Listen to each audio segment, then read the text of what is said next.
Mais non, c'est assez étrange. C'est un courrier de courtoisie. On sait que la Libye, c'est pas possible. Donc on avait quelqu'un qui devait plus être sur notre territoire, qui était là, qui visiblement, alors on ne sait pas pourquoi il a fait ça. Est-ce qu'il est complètement dingo? Est-ce que c'était un acte terroriste? On n'en sait rien. L'enquête ne fait que commencer, mais en tout cas, ça fait froid dans le dos parce que c'est une gare, effectivement, comme tu l'as dit, où il y a beaucoup de monde. Il y a les gens. C'est le train du quotidien. C'est aussi le train qui arrive de Londres, qui part aux Pays-Bas, à Bruxelles. Voilà. Qu'est-ce que vous en pensez? Écoute, moi je pense que quand tu dis qu'il n'y a pas de canal d'échange entre les deux pays, il y en a un canal d'échange, ça s'appelle l'avion. Je dis un truc, que la Libye veuille les reprendre ou pas, qu'est-ce qu'on en a à faire? Tu mets le mec dans l'avion, quand l'avion va se poser, il faudra bien qu'il descende. Après, ils en feront ce qu'ils voudront, qu'est-ce qu'on en a à faire?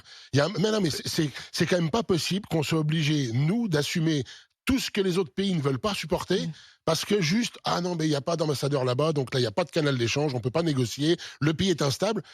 Qu'est-ce que j'en ai à foutre qu'on renvoie un mec comme ça dans un pays instable, moi? Instable depuis un certain nombre d'années. Oui, non, parce que si t'attends que la Libye soit stable... Ça me fait trop marrer, moi, ça. C'est devenu une plaque tournante aujourd'hui de l'immigration. Mais c'est pas à nous de subir ça. C'est géré par des mafias, c'est un État failli complètement. Ah oui, mais à l'époque, c'était un État où on pouvait communiquer, justement, qui nous assurait justement une forme de bonne communication.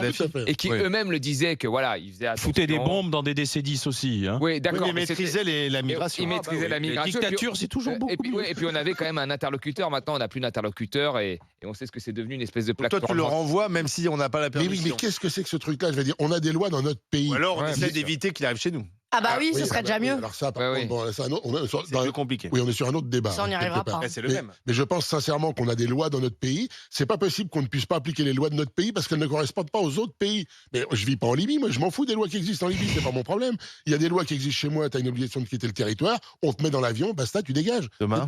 Je savais qu'on allait bien s'entendre.